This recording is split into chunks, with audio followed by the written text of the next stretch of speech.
Good evening. It's a true honor to introduce PAA President John Casterline. When I asked John what his preferences were for the introduction, in true self-deprecating fashion, he asked for no visuals and to keep it short. So, in honor of that request, let's begin with London in the 1970s. Please cue up the slides. No. I'm just kidding about the visuals, but not about London. It was there that a powerhouse of young and some middle-aged social scientists from all over the world were working together on a major comparable survey program, the first of its kind, the World Fertility Survey, spanning 61 countries and with a heady set of questions to answer that were substantive, methodological, and policy relevant, and many of which are still pertinent today. In fact, the range of inquiry that characterized the World Fertility Survey is also a guide to the expansive reach of John's scholarship on fertility. His work addresses big questions. What have been key patterns in fertility decline over time? With the world witnessing dramatic decreases since John's higher level education started, from nearly 5 births per woman in the late 60s to 2.5 births now. And remember, this is correlation with John's education, not causation. What will be the likely pathways of fertility decline across Africa, where fertility levels remain relatively high in many countries? Why is it that some people who want to avoid pregnancy are not using any method of contraception? How predictive are fertility preferences of subsequent childbearing? How much do they matter? How can we better measure unwanted fertility, knowing that the most common approach of asking questions about past births runs up against the challenge for people of saying an existing child was not wanted? And how are people's reproductive behaviors shaped by their larger social networks and communities? John's research reflects an almost oppositional mix of thinking that respects the messiness of life, ambivalent fertility preferences, conflicting partner desires, with a high level of clarity in analysis and scientific writing. But then again, maybe this isn't such a weird combination for someone who went from a master's in theology to a doctorate in demography. He is also a role model for people who want to do research at organizations apart from a university track. The 10 years that John worked with colleagues at the Population Council show this well, with studies on the diffusion of new knowledge and norms and fertility change, the factors underlying unmet need for contraception, and unintended fertility. Finally, when you look over the lengthy list of John's published work, beyond the ways it has helped to fundamentally shape the field of demography, you immediately see the widespread and long-lasting ways he has been a supportive thought partner to so many different people, from senior colleagues at the top of their game to students who are just starting out. To be an effective thought partner, you need not only intellectual curiosity, but also receptivity to ideas and arguments from other people. In fact, John's willingness to listen, ask questions, and entertain new ideas or approaches, it always made me wonder why he was not chosen more often for jury duty.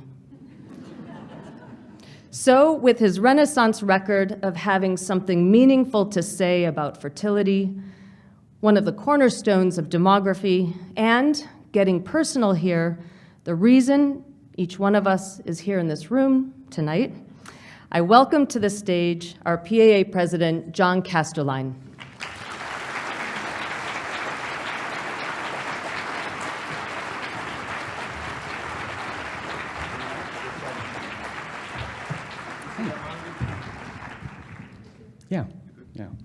Thank you, Anne. I was on jury duty twice, actually. But they don't like professorial sorts on jury duty, I found out. Well, let me begin by expressing my gratitude for the opportunity I was given to serve as president of this association. Population Association of America has been central to my career since I started attending this conference about 40 years ago. PAA is but one of the institutions to which I'm indebted, not to mention the many persons, mentors, colleagues, students who've helped me along the way. Persons are too many to list, but I do want to take a moment to acknowledge the succession of institutions that have served as my professional home over the years. The Ohio State University, Penn State University, Population Council, Brown University, and the World Fertility Survey. And my PhD institution, the Population Studies Center at the University of Michigan. I want to make special mention of my PhD mentor, Al Hermelin, shown here, not able to attend the conference this year.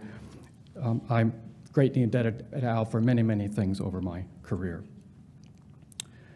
The title of this presentation is Childbearing as Choice. This title presumes what I believe is not in dispute, namely that childbearing can be, and in contemporary societies to a large degree is, purposive behavior. Individuals possess conscious reproductive goals, and they also possess agency in pursuing their goals, agency operating under constraint, of course. There's ample evidence the research community accepts the concept of childbearing as choice. The major theory and frameworks for fertility, with few exceptions, contain fertility desires as a central construct. Second, over the decades up to the present, there has been substantial investment in the measurement of fertility desires. And third, fertility desires, their nature, their determinants, their consequence, continues as a very active area of empirical research. At this conference, I count about 12 sessions that contain papers on fertility desires. On the second matter, the field's investment in the measurement of fertility desires, as an historical footnote, I want to mention that a main rationale for the very first National Fertility Survey in this country, in the US, was the growth of American Family Survey conducted in 1955, was to measure fertility attitudes. The hope was that information on fertility attitudes would improve population forecasts. The survey was an undertaking of the University of Michigan and Miami University in Ohio, with one of my teachers, Ronald Friedman, serving as a project director at the University of Michigan. My observation is that the investment in the measurement and analysis of fertility desires far exceeds the attention dedicated to attitudes towards any other demographic outcome. Indeed, given demographers' decidedly behavioralist and positivist inclination and accompanying skepticism, bordering on cynicism about subjective phenomena, the respect given to fertility desires could be regarded as an aberration. But I submit this is entirely in order because, to an unusual degree, fertility desires define reproductive experience. An emphatic demonstration of this fact is provided by pregnancy loss. Such losses can be experienced as the loss of a wanted child or as the deliberate termination of an accidental pregnancy. These are altogether different behavioral phenomena due to individuals' fertility desires. Further, the amount of agency individuals possess when it comes to fertility is exceptional in its potential behavioral impact. Having 0, 1, 2, 3, 4 children are within the scope of possibility for a large fraction of individuals. This range encompasses outcomes that, when aggregated, yield hugely different population-level outcomes. So there are reinforcing effects of goals and agency that make childbearing aspirations of special importance, indeed a crucial and deep feature of childbearing. Of course, there's a material reality to having and not having, or not having children. There are consequences, no matter the fertility desires. But subjective facets are decisive in determining whether or not childbearing occurs at all, and in determining how childbearing experience is experienced by both individuals and the collective.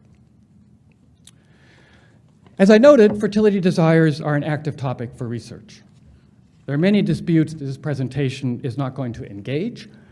These include assumptions on which my argument rests, namely, first, I assume that during the reproductive years, most of the time, most women and partners have formulated desires about whether or not to have a child, sooner or later.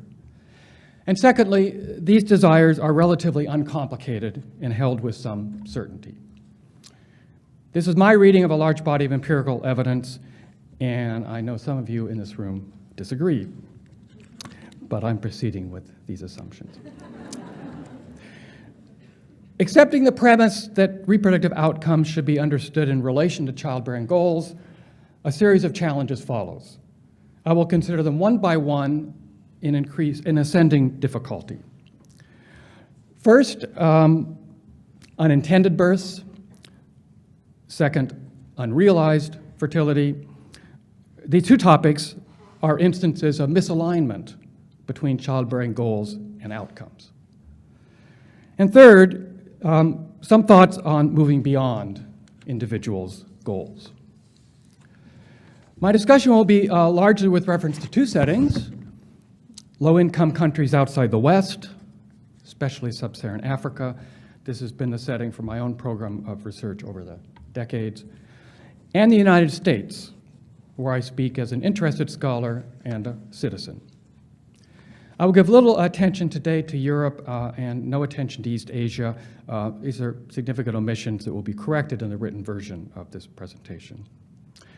The empirical data I present is entirely on women because we possess far more information on women's childbearing goals. From what we can tell, in a large majority of cases, partners are in concurrence. All right, so moving to the first kind of misalignment between goals and outcomes, unintended births. The convention is to distinguish two types of unintended births, namely mistimed and unwanted. Unwanted births are births beyond a lifetime goal. We have abundant data on levels and trends in unintended fertility, thanks to the efforts most recently of the Guttmacher Institute. I want to show you a few pieces of data that you will not find elsewhere that I believe give more historical perspective and spotlight the dramatic changes that have occurred. Consider first trends in unwanted fertility in low-income countries outside the West. This unwanted fertility rate on the slide here is a measure myself and collaborators have devised that effectively reveals behavioral success in avoiding unwanted births. I don't think you'll see it elsewhere. The numerator is unwanted births, and the denominator is confined to women who do not want another birth, that is, the subset of women who are actually at risk of an unwanted birth. The figure shows fitted regression lines by region, and the x-axis is the level of fertility in reverse. So these are trends over the course of fertility transition. The simple conclusion is contemporary fertility declines have included enormous reductions in rates of unwanted fertility. Please note the values on the y-axis at the beginning and end of the fertility declines.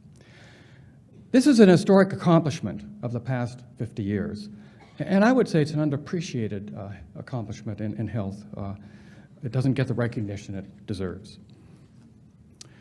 Now, this has a triumphant ring to it, but I'm going to offset this with a different perspective that yields a less positive conclusion. The measure I just presented is woman-based, unwanted births per woman. We can also examine a birth cohort measure, that is the fraction of births that is unwanted, and that's shown in this figure. Here, there is no marked pattern of decline. Indeed, to this point, in sub-Saharan Africa, the fraction of births unwanted has increased.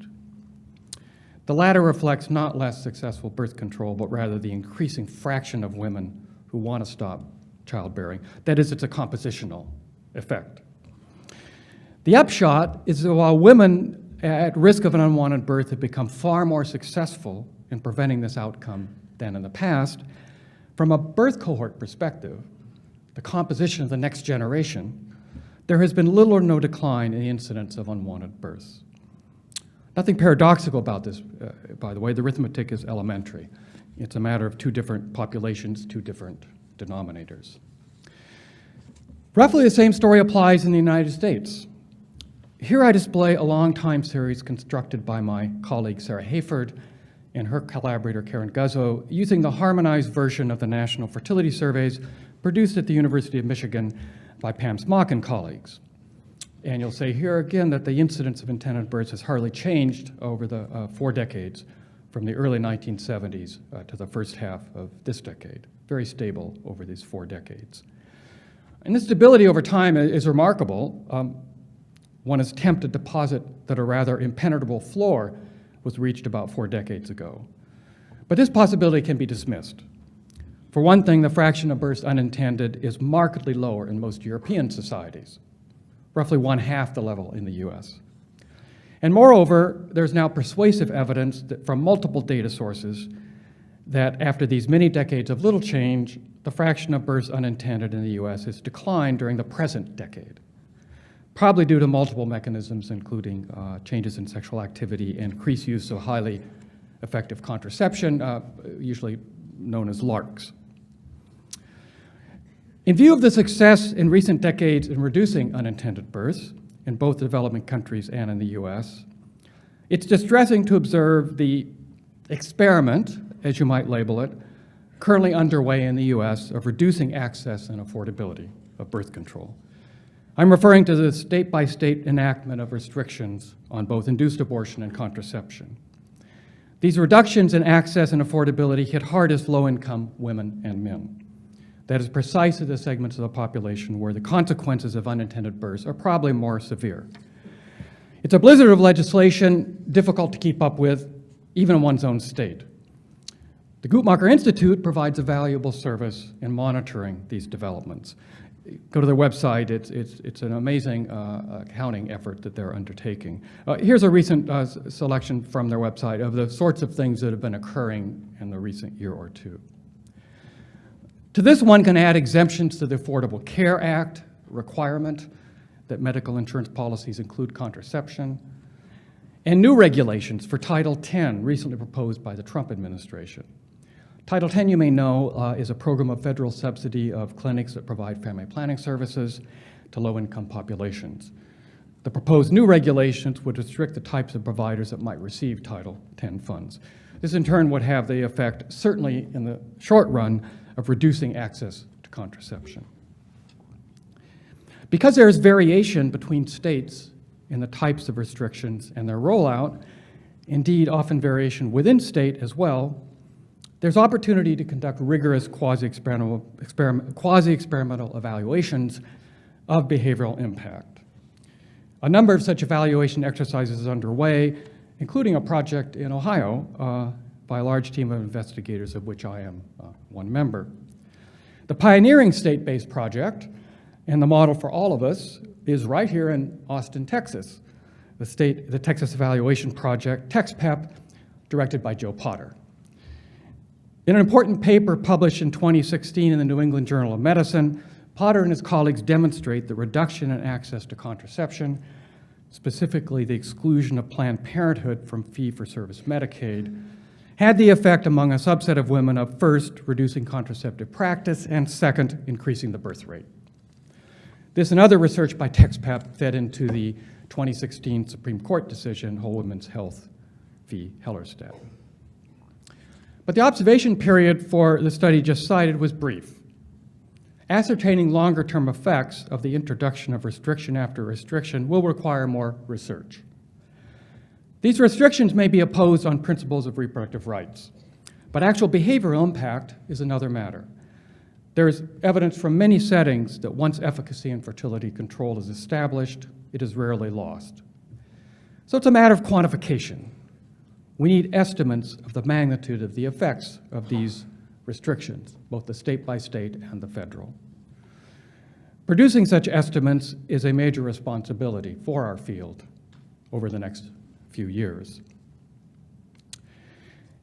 In most affluent, low-fertility societies, unintended fertility is now at very low levels. And with further improvements in birth control technology, LARCs, medical abortion, it really ought to be a disappearing phenomenon. Well, okay, I've just noted that in the US there are developments in the opposite direction. But this US experiment aside, one can foresee unrealized fertility becoming the more dominant of the two misalignments of childbearing goals and outcomes. So let's now consider unrealized fertility.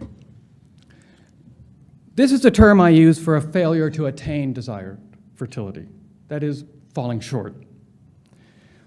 Unrealized fertility is not yet firmly established in demographers' lexicon. In fact, I don't know that there is agreement on the term, let alone the concept.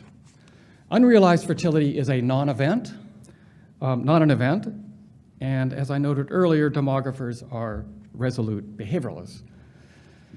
Although, in fact, the research literature of the past several decades on Europe is replete with the concept of unrealized fertility in either implicit or explicit form. Is far less attention to unrealized fertility as compared to unintended fertility justified? To some extent, this is an empirical question. If you think about it, there should be some symmetry. If having a child is consequential in material and emotional terms, then not having a child similarly must be consequential. One suspects that the field's emphasis on unintended fertility and our neglect of unrealized fertility ultimately stems from Malthusian perspectives of one form or another. Unrealized fertility can be assessed over the short term, for example, whether or not an intention to have a child during the next 3 years is realized, or as a matter of lifetime experience. Today, I'm confining my attention to the latter, lifetime experience, as assessed through the reports of women at the end of their childbearing years. So let's examine empirical data on this phenomenon. With my collaborator Siqi Han, I've conducted empirical analysis for countries outside the West. The sample is women in their 40s who can be assumed to have completed their childbearing. We devised 2 elementary indicators of unrealized fertility from national survey data, demographic survey data. The first is a comparison of ideal number of children and the actual number. The second is the woman's stated desire to have another child. As you can see, the prevalence of unrealized fertility, these are now bar graphs showing the percent of women who are classified as having unrealized fertility according to the 2 indicators. And as you can see, the prevalence of unrealized fertility is higher according to the first indicator on the left. We suspect this indicator is, if anything, upwardly biased, and the second indicator downwardly biased, in which case these estimates you see here bracket at true value. 2 points about these estimates. First, unrealized fertility is high in sub-Saharan Africa. This is the case according to both indicators. Second, Siqi Han and I found little association of unrealized fertility with the national fertility rate. That is, the prevalence of unrealized fertility does not appear to vary much by stage of fertility transition. Hence, notwithstanding the current attention in low fertility societies to the phenomenon of falling short, not having children you want to have, according to these indicators, this is by no means a new phenomenon or confined to low fertility societies. Shifting attention to the United States, I employ the same 2 indicators. This is data for during the last 10 years, 15 years from several sources. As was the case for non-Western societies, in the US, the first indicator, which compares ideal fertility with completed childbearing, suggests higher prevalence of unrealized fertility than the second. As I said before, a defensible stance is the truth falls somewhere in between. But note that even according to the second indicator, about 1/5, which I think may be downwardly biased, about 1/5 of women are failing to attain their desired fertility.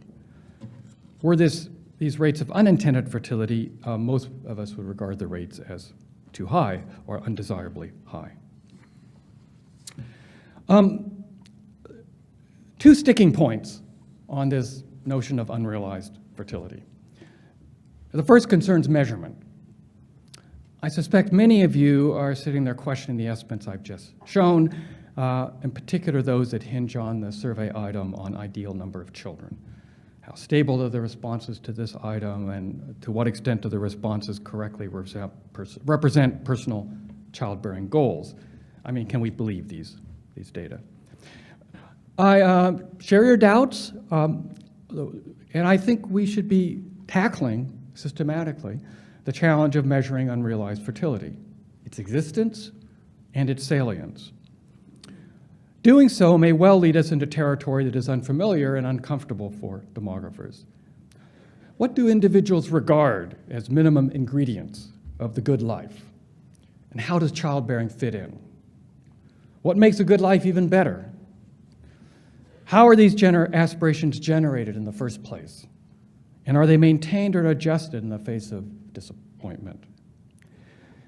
Actually, questions of this sort bear equally on unintended and unrealized fertility, but they're all the more unavoidable when we attempt to measure unrealized fertility. Incidentally, it's not as if valid measurement of unintended fertility is nicely under control, despite decades of conceptual and empirical work. A lively debate on how to best determine whether births are unintended or not continues, complemented by some very creative field testings. So that matter is hardly settled. A second sticking point when it comes to unrealized fertility concerns consequences. How consequential is unrealized fertility? Is what I have classified as unrealized fertility even salient to the actors involved? In answering this question, we have little empirical research to draw on. There are admittedly significant conceptual issues. Should we regard unrealized fertility as a failure if it comes about as a result of conscious and deliberate choice? Infertility problems, of course. But if a couple desires 2 children, yet once financial circumstances and other factors are assessed, stops with 1 child, and in what sense is this a failure? This is a delicate conceptual issue that I will tackle at some length in the written version of this presentation.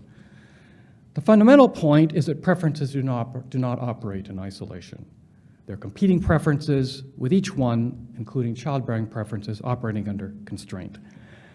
Hence, preferences must be adaptive, and individuals develop strategies for coping with failures to realize their preferences. Even so, a failure to achieve goals in one domain is just that, a failure, even if accepted as the optimal outcome, all things considered. Note that the same reasoning applies to unintended childbearing, with the important exception of a contraceptive failure. Unintended pregnancies also reflect preferences operating under constraint. So what do we know at this point about the individual level consequences of unrealized fertility? A failure to achieve parenthood at all, infertility, has been the subject of probing, insightful research in a variety of settings, including the US, the Arab region, sub-Saharan Africa. Otherwise, we possess little evidence.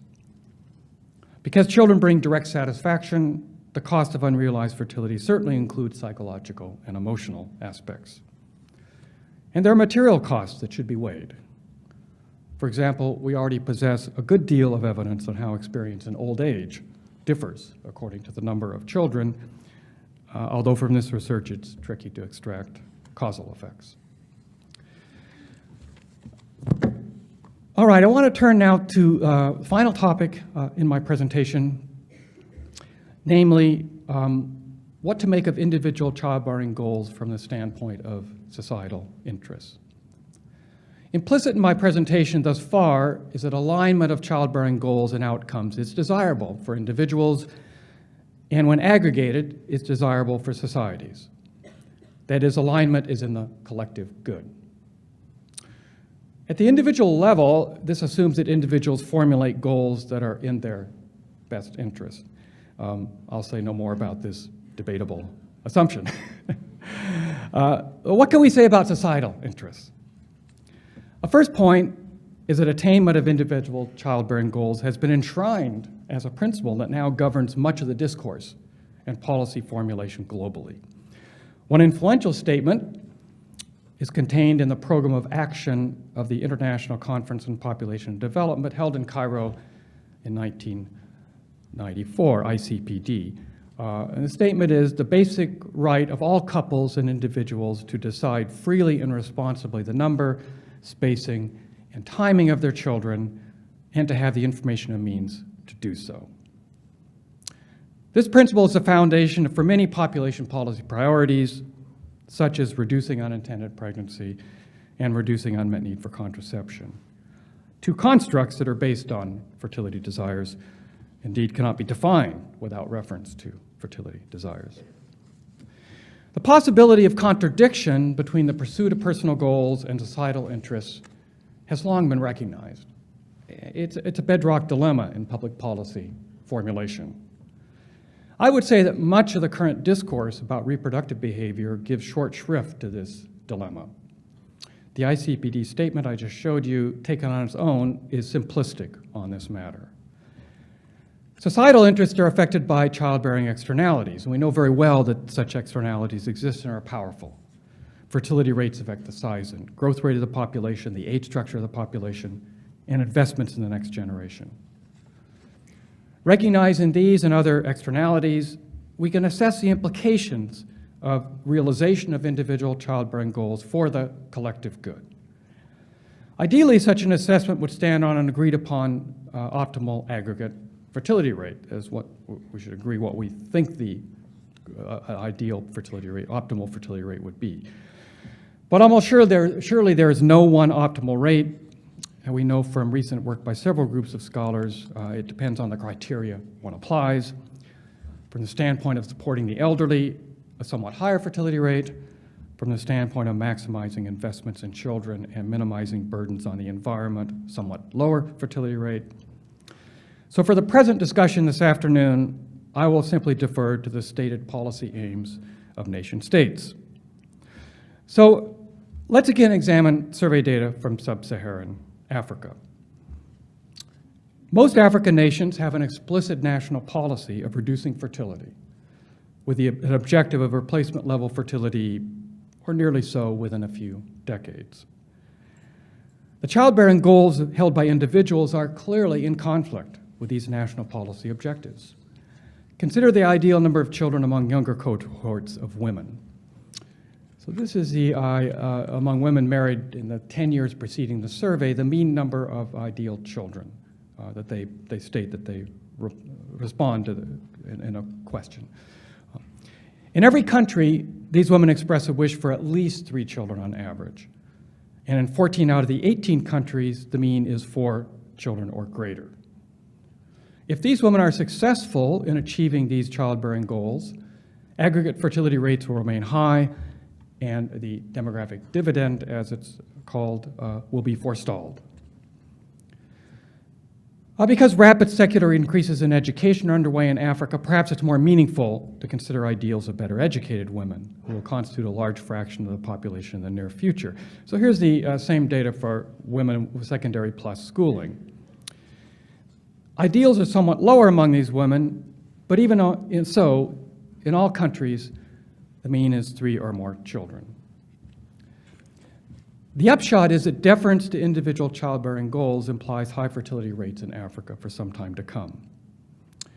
Deference to these individual goals is insufficient as population policy. Not incorrect, but insufficient. I would say that some of the ongoing discourse conveniently ignores this fact. This presumes that this high demand for children will persist, but this is hardly a necessity. For one thing, some African governments are engaged in deliberate efforts to persuade individuals of the benefits of small families. Whether or not these persuasive efforts enjoy much success, desired fertility may fall in any case in response to processes of development and cultural diffusion that are underway. To this end, a good understanding of the rationale for a high demand for children in contemporary African societies would be helpful. Why the widespread desire, even among educated young women, to have 4 or more children? So far as I can tell, the answer to this question is, we don't know. Accordingly, during the next few years, myself and colleagues at Ohio State and institutions in Africa will be exploring in some depth the nature and determinants of demand for children in these societies, with support from the Bill and Melinda Gates Foundation. Turning now to Europe and the US, here the relationship between individual childbearing goals and the policy aims of nation states is entirely different. Most European countries view current period fertility rates which range from 1.9 births per woman downward, as too low. By contrast, survey data on ideal number of children shows an almost universal attachment to an ideal of 2 children, or even more than 2 children. Here are data for 21 European countries taken from its Eurobarometer data. In almost every country, the mean ideal is 2.0 or higher. Efforts by European governments to raise fertility through various types of family policy should gain leverage from these ideals. But judging from the success to date, and there's excellent scholarship by European colleagues examining the impact of family policies, and judging from what they have, from the evidence in this research and scholarship, closing the gap between childbearing goals and outcomes, that is, reducing unrealized fertility, is a tough assignment in these European societies. Bringing this home, here are fertility ideals in the United States from the mid-1980s to the present, as measured in the General Social Survey. You can see that consistently the mean is in excess of 2.0. This reflects the fact that roughly 40% express an ideal of 3 or more children. 40% say they would like 3 or more, that 3 or more children is ideal. In case you worry whether we can trust this item in the GSS, recent surveys by both Gallup and Pew yield the same picture. Roughly 40% of adults in the US report 3 or more children as ideal. Now, the total fertility rate in the US has hovered around 2 births per woman for most of the past 3 decades, causing little alarm one way or another. But recently, the rate has dipped below 1.8 births per woman, and available evidence shows a corresponding increase in unrealized fertility, as I showed a few slides ago. So failure to have desired children is an increasing feature of the US demographic landscape. To what should we attribute this? I believe evidence in hand suggests that the perceived unaffordability of parenting, especially the financial unaffordability, is the key factor. Yes, hypernorms about what constitutes good parenting has contributed. Abysmal parental leave and underfunded childcare are certainly important contributors. On these 2 matters, the flurry of recent proposals for paid parental leave and public funding of childcare is an important development. I think every candidate on the Democratic side, and even some things from the Trump administration. Per-child allowances at a moderately generous level is another possibility now actively discussed. Some combination of these might truly improve the affordability of childbearing in this country and counter the apparent trend towards a larger fraction failing to have desired children. A final wild card is continued medical innovation that reduces infertility and makes childbearing feasible at older and older ages. But overwhelming these factors is the level of economic stress felt by an increasing fraction of persons in the reproductive ages. This is, I believe, the main source of the perception that parenting is unaffordable. Actually, there is a somewhat paradoxical connection here between unintended and unrealized fertility. Economic stress may prevent individuals from having children, and births that would be desired under better circumstances instead are regarded as unintended. The root cause is change in the labor market, lack of wage growth, disappearance of benefits, insecure job tenure. All this is documented in extensive research by our colleagues, sociologists and economists, complemented by more popular depictions now in books such as these 3. It is difficult to be anything but pessimistic about this. It seems unlikely that anytime soon the nature of employment will shift back to conditions more conducive to parenting. A future is coming into view in which childbearing is something of a luxury good, not affordable by lower strata. Suppose we are successful in largely eliminating unintended births. Will this then be a society with low rates of unintended childbearing in all classes, a happy outcome, but high rates of unrealized fertility in lower strata? A society in which the prevalence of parenting and multi-children families is concentrated in higher strata, as classified by income or education or whatever.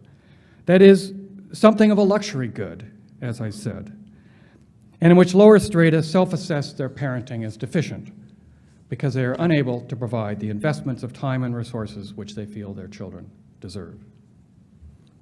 Worrisome scenarios of this sort are, when you think about it, they're about childbearing aspirations and success or failure in achieving those aspirations. And this takes us back to where I started, namely to the fundamental determining and conditioning power of childbearing goals. The main pitch here is that we should take subjectivity seriously. When it comes to childbearing, the goals that individuals formulate, the meaning they apply to their experience, are fundamental facets of the phenomenon that we study. Without systematic and rigorous attention to these facets, childbearing as a demographic outcome is poorly and incompletely understood.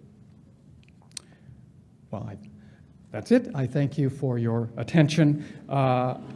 It's a short address. I think you can all go on and have fun in Austin. So enjoy the rest of the evening, starting with, we have a reception out here, and enjoy the rest of the conference. Thank you.